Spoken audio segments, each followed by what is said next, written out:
Like, if you're a basketball fan, you grow up a fan, like, you love the Celtics. Well, maybe I guess you could hate them, but I think for myself, like, the Celtics is one of the premier organizations of the NBA. Like, you always grow up knowing what the Celtics are about, and obviously having won a championship 2 years ago now, it's kind of cool to just be in this building and kind of, you know, surround yourself with the greatness that is played in this arena over the course of however many years. So I think it's a great opportunity for people in this city or fans around the area to come and support a W team here. And Caitlin Clark and the Indiana Fever step onto the court at the legendary TD Garden in Boston, facing the same Connecticut Sun squad responsible for that infamous eye poke and hard foul back in June.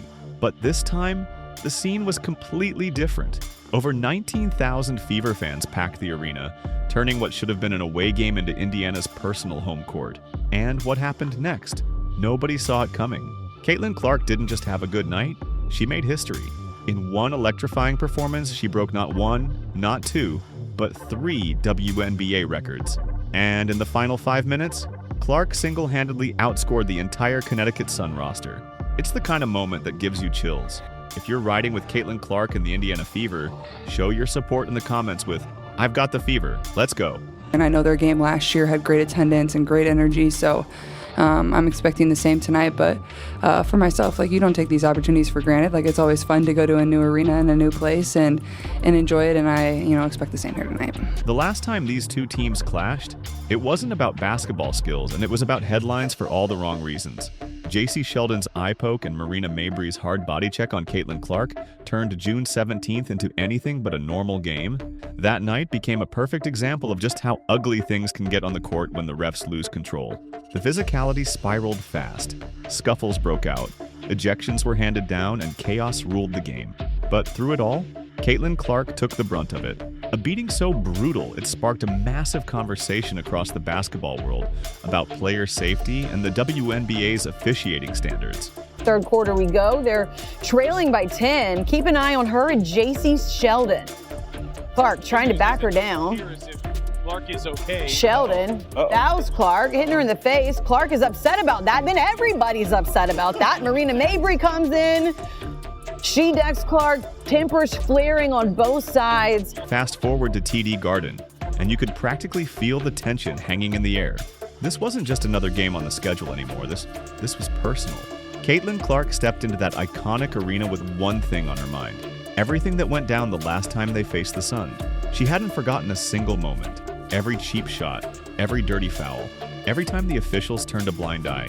But here's where things took a turn. Something about this Indiana Fever squad felt different. You could sense it. A shift in energy. A team ready to answer back. The announcers here are saying, of course, Marina Mabry is going to get ejected because that was unwarranted. She literally came out of nowhere and chucked Caitlin Clark. There should be a flagrant one, of course, on Jacy Sheldon because she swiped her and hit her in the eyeball. Whether it is intentional or not, you can still have a flagrant a flagrant foul called on you, whether you are trying to intentionally hurt somebody or not. But this is what they called, you guys. This is what they called. Caitlin Clark, Marina Mabry, Tina Charles were assessed with technical fouls on Tuesday. Caitlin, Marina, and Tina Charles. Technical fouls. That's it. Technical fouls. That's it. And Jacy Sheldon was assessed with a flagrant 1 foul, and no players were ejected. The arena feels like it's been transformed into something electric. Even though this is technically an away game, those 1,956 fans made TD Garden feel like Indiana's home court. The energy? Absolutely unreal. "Let's go Fever!" chants echoed through the rafters of this historic building. These traveling fans didn't just show up, they took over. Sophie Cunningham fully embraced her role as Caitlin Clark's protector. She wasn't about to let history repeat itself without a fight. The Connecticut Sun tried running the same old game plan: full court pressure, double teams, and physical defense designed to rattle Clark early. Their strategy was clear: force the Fever's other players to beat them while they locked in on Clark. But this time, Indiana came prepared. Clark finally had the kind of backup she didn't have before. Her teammates stood tall beside her, ready to take hits, make plays, and hold the line. Everyone knew their role. Everyone was ready to answer if things got rough. The stage wasn't just set for a game, it was set for redemption. And this time, Clark had the protection and the freedom to play her game her way. Career for Allie. Clark trying to turn the corner. Oh, goes behind her back to find Howard. Really good interior passing and patience by. You could see it written all over her face during warm-ups. Caitlin Clark meant business. You could feel it in the way her teammates surrounded her with energy and focus. This wasn't the same Indiana Fever squad that got pushed around back in June. This was a team on a mission. Send a message to the Connecticut Sun. This is what happens when you come for our superstar. Something finally clicked for Indiana the moment they put the ball back where it belonged. In Clark's hands, running the show. You could see the difference immediately. The pace sped up. The energy shifted. The confidence returned. This was the brand of basketball that made the Fever dangerous earlier in the season. Lately, Indiana had been searching for answers, struggling to rediscover their identity without their signature fast, fluid style. Too many broken plays. Too many turnovers from players trying to force something that wasn't there. The ball movement stalled. Players stood around waiting for a spark instead of creating one. That's not Fever basketball. That's not what this team was built to be. That's not corny. You can tell me. Day yesterday. It's okay. You can tell me when I'm corny. That's fine. Here comes Clark. Working against Sheldon.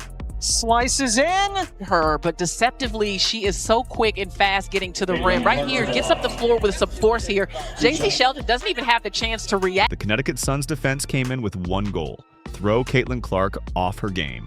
Every time she touched the ball, she faced multiple defenders. They pressured her full court. They forced her to fight for every single possession. Their strategy was simple: make Clark uncomfortable and dare the rest of the Fever to beat them. But Caitlin didn't back down. Instead, she embraced the challenge. She pushed the tempo, picked apart the defense, and got her teammates involved in ways that forced the Sun to scramble. Rather than forcing tough shots, she trusted her teammates. Rather than showing frustration, she found the open player. And once the ball started moving, the whole team followed suit. 22 assists on 29 made baskets said it all. This is exactly what happens when Caitlin Clark runs the point the way she was meant to. Fast, smart, and unselfish. And back cut by Lacan. On the rookie out of France.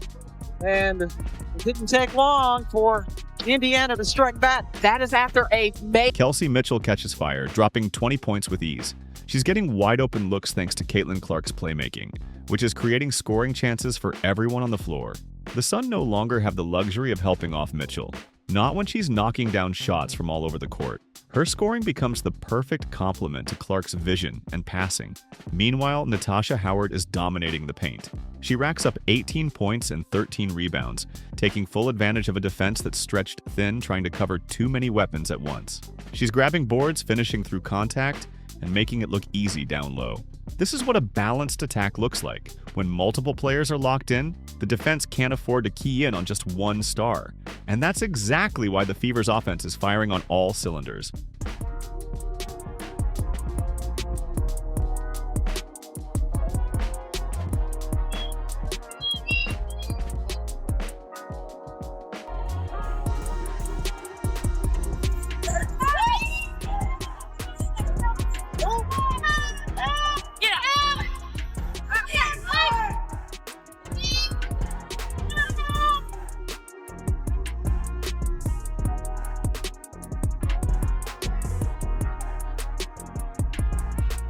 Sophie Cunningham delivers exactly what the Fever need off the bench: energy and impact. She steps up with clutch shots in big moments, and her three-point shooting keeps the Suns' defense honest. On the other end, her defense creates extra chances by forcing turnovers and securing rebounds. She's the kind of player who brings a spark the moment she checks in, keeping the intensity high even when the starters need a break. Another opportunity on the O glass. Cunningham already has 1-3, make it 2. When all else fails, Kelsey Mitchell coming down, finds her teammate Sophie Cunningham. No passes, no problem. Even Aaliyah Boston made her presence felt with key rebounds and smart passing, despite struggling to find her shot. This was a true team effort, a sign of depth, chemistry, and trust. Everyone understood their role. Everyone was ready to deliver when it mattered. Boston might not have filled up the scoring column, but she still found ways to impact winning. The end result, a gritty 85-77 victory that proved exactly what happens when Indiana leans into its identity. Fast-paced offense, sharp ball movement, multiple scoring threats across the floor. That's the recipe that's made the Fever so dangerous all season long. That's the brand of basketball fans came to see. But while the entire team was firing on all cylinders, Caitlin Clark was quietly making history in ways nobody could have predicted. Boston somehow found Howard. That was a blaze of a pass. Aaliyah Boston had her eye on Natasha Howard before she got the ball. You knew it.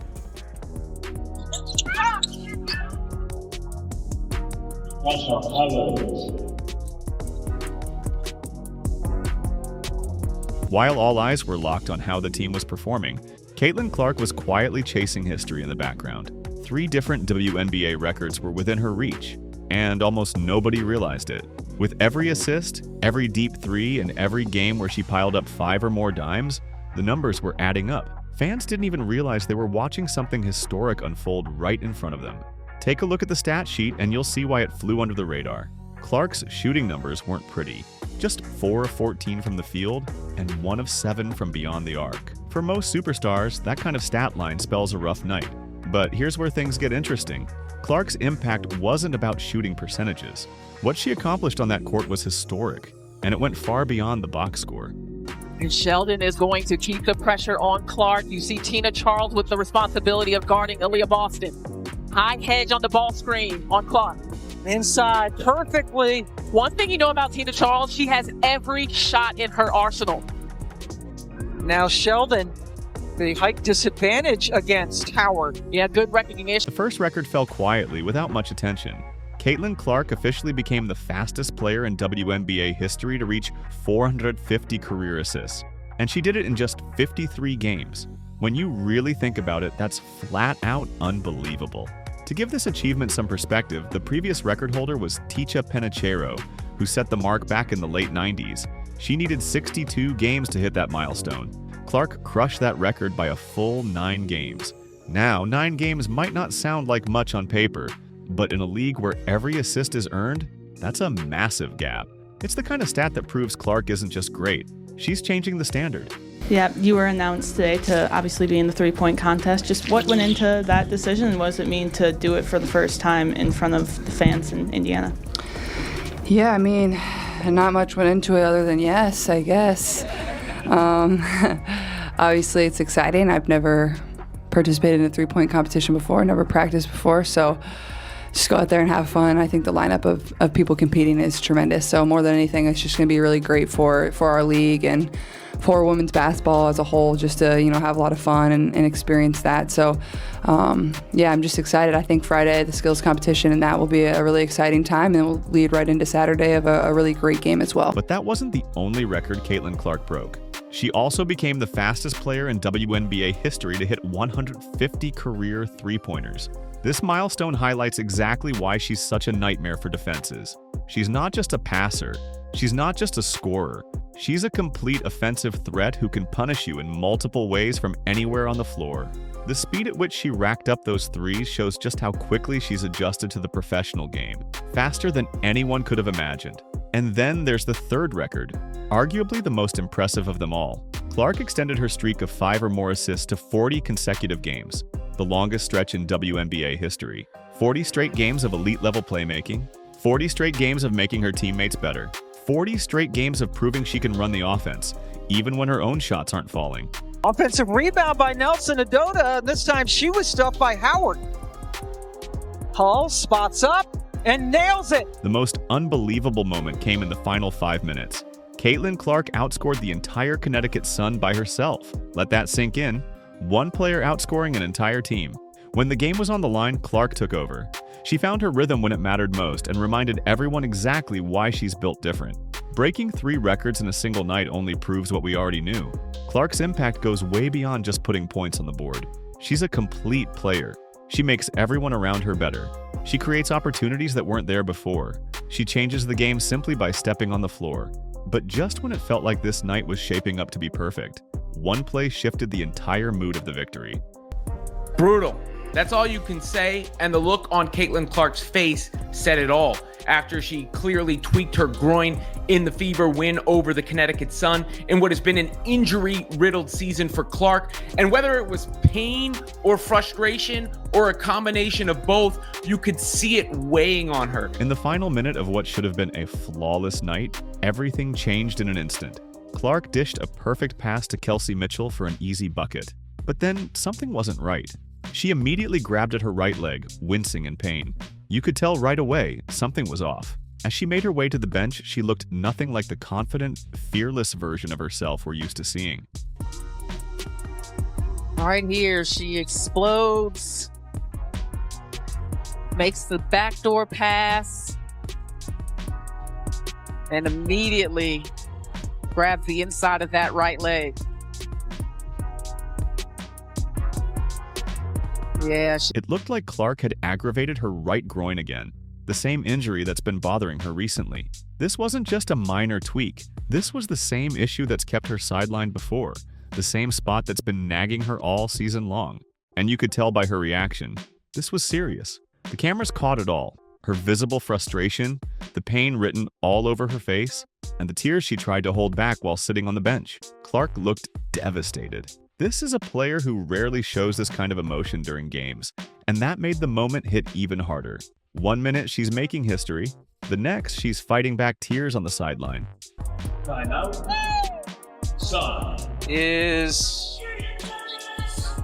Looks like she's in pain after that pass.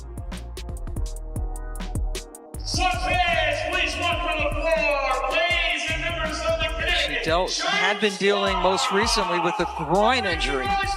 Here's where the concern really starts to grow. Groin injuries are tricky. They're slow to heal and highly prone to re-injury. Dr. Jesse Moore, a specialist in regenerative medicine, has spoken openly about how difficult these injuries can be. He's pointed out how frustratingly slow the recovery process is, and how even long stretches of rest sometimes aren't enough to guarantee a full recovery. In a sport like basketball, where constant movement and explosive footwork are non-negotiable, these injuries can linger for weeks, or even months, if not fully healed. And the timing couldn't be worse. With All-Star Weekend in Indianapolis just days away, Clark was set to be one of the main attractions. She was chosen as a team captain and was scheduled to compete in the three-point contest. Her potential absence would be a huge blow, not just to the league, but to the fans who were counting down the days to see her shine on her home court. Test, but right now on the bench after looking like she is in some pain.